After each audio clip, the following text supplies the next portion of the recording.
दोस्तों, आज हम जानेंगे एक और बहुगुणी आयुर्वेदिक पौधे के बारे में जिसका नाम सत्यानाशी है।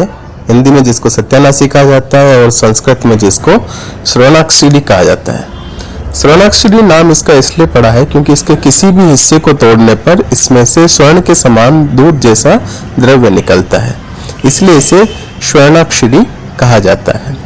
श्रवणाक्षिणी वैसे तो काफी अशुभ पौधा माना जाता है। प्राचीन काल से ही इस पौधे के दुर्गुण काफी मशहूर है और व्यापारी भी इसके जो बीज होते हैं, जो सरसों के समान होते हैं, उनको सरसों के में मिलावट करके बेचते थे। तो ये अशुभ पौधा काफी गुणों से भरा हुआ भी है।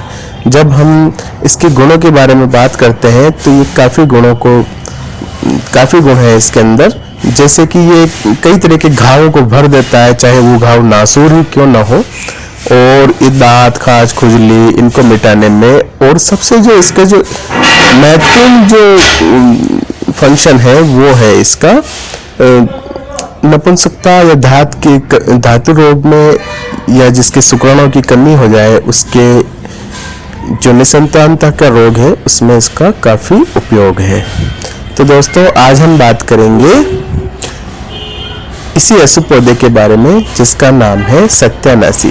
जैसा इसके नाम से ही जाहिर है, लोगों ने इसको इसके कांटों भरे स्वरूप से, और इसके जो पीले फूल होते हैं, कई पौधों में सफेद फूल भी होते हैं, दो तरह के होते हैं, एक सफेद फूल का पौधा और एक पीले फूल का पौधा।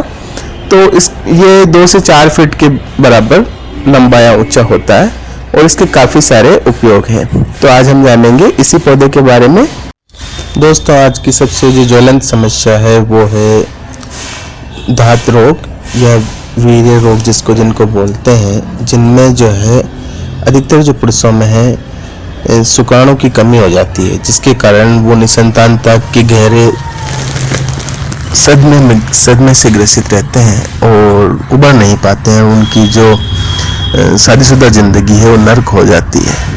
तो ये जो सत्यानाशी का पौधा है, इसकी जो जड़ है उसकी छाल को आप पीस कर पाउडर बना लें, और 1 या 2 ग्राम को सुबह उठते ही गुनगुने दूध के साथ अगर आप लें तो इससे ये धातु रोग या वीर्य रोग जो है ये खत्म हो जाता है, और आपका जो वीर्य है बलशाली हो जाता है, और इससे आपकी निसंतानता की और धातु रोग की जो परेशानी है वो हमेशा के लिए दूर हो जाती है। ये रामबाण औषधि है। इसके अलावा अगर आप 1 ग्राम जो सत्यानाशी की जड़ की छाल है तथा बरगद का दूध है, दोनों को बराबर मात्रा में गर्म कर चने के आकार की अगर उनकी गोलियां बना लेंगे, और उनको अगर आप सुबह शाम किसी रोगी को 14 दिन तक बराबर पानी के साथ देंगे तो उसकी नपुंसकता दूर हो जाती है और उसमें एक अलग सी ताकत उसको खुद को महसूस हो जाएगी। और ये भी एक रामबाण उपाय है। नपुंसकता और इनफर्टिलिटी या निसंतानता के अंदर हम सत्यानाशी की जड़ों को अच्छे से धो करके साफ करके फिर उसका पाउडर बना करके सुबह खाली पेट मिश्री के साथ अगर हम नियमित रूप से लें तो इससे काफी फायदा होता है और निसंतान व्यक्ति को संतान की प्राप्ति होती है। खांसी और अस्थमा में भी सत्यानाशी की जड़ का चूर्ण आधा से 1 ग्राम गर्म पानी या दूध के साथ सुबह शाम रोगी को पिलाने से कफ बलगम बाहर निकल जाता है, अथवा सत्यानाशी का पीला दूध जो है 4-5 बूंद बतासे में मिलाकर सेवन करने से काफी लाभ होता है। सिफिलिस में भी टोटपणी के पंचांग, जड़, तना, पत्ते, फल तथा फूल का रस निकालकर उसमें से 5 ml सत्यानाशी का दूध मिलाकर दिन में 3 बार रोगी को पिलाने से तथा इसके छालों पर दूध लगाने से सिफिलिस के रोग में भी आराम मिलता है। और जो जख्म न भर रहा हो उस पर सत्यानाशी का दूध लगाने से पुराने और बिगड़े हुए जख्म भी सही हो जाते हैं। और इसकी खुजली हो, जैसे किसी के पूरे शरीर में खुजली चल रही हो, तो उस रोग में भी सत्यानाशी का तेल लगाने से लाभ होता है। सत्यानाशी का तेल कैसे बनाया जाता है?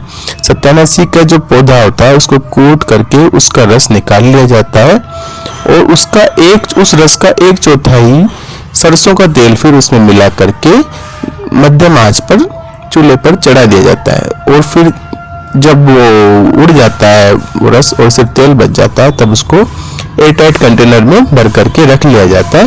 और इसको जहाँ पर भी ये जो घाव है या कुछ भी है वहाँ पर लगाने से वो घाव या नासूर जो है बिल्कुल खत्म हो जाता है, और ये बहुत ही पुराना और प्राचीन तरीका है। जलोदर नामक रोग में या जिसकी लो यूरिन आउटपुट होता है यानी पेट में पानी भर जाता है, तो उसमें भी इसका काफ़ी यूज है।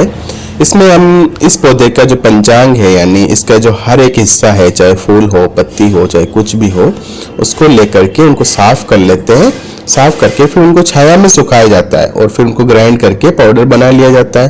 और फिर इसका 10 ग्राम पाउडर जो है 200 मिलीलीटर पानी में लेकर के उसको तब तक हम धीमी आंच पर पकाते हैं जब तक कि वो 50 मिलीलीटर ना रह जाए। और फिर इसको छान करके सुबह शाम 2 बार पीते हैं, तो इससे यूरिन आउटपुट बढ़ जाता है और इस जलोदर रोग में बहुत फायदा होता है। तो दोस्तों, इसी तरह के और वीडियो देखने के लिए हमारे चैनल को लाइक कीजिए, शेयर कीजिए और सब्सक्राइब कीजिए।